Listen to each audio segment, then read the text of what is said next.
হে hello everyone, সকলকে good morning. তো কাল থেকে না আমি সকালবেলা উঠছি, কারণ সামনেই দুর্গাপূজা। আর সকালবেলার ভিউটা এত সুন্দর থাকে, মানে বলার বাইরে। ধান খেতে শিশির ভেজা ধান ক্ষেত, দুব্বো ঘাস, মানে সত্যি অসাধারণ সকালের ভিউটা।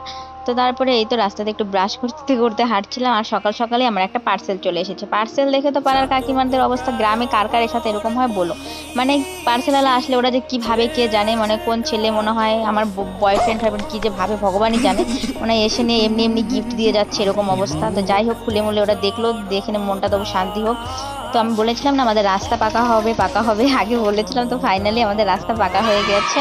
আর এই যে আমার পিসতুতো বোন, ও বলছে পুজো চলে আসছে, দিয়ে আমাকে এখন হেয়ার কাট করিয়ে দে। তো সেরকম কোনো হেয়ার কাটই করবে না, জাস্ট স্ট্রেট করবে।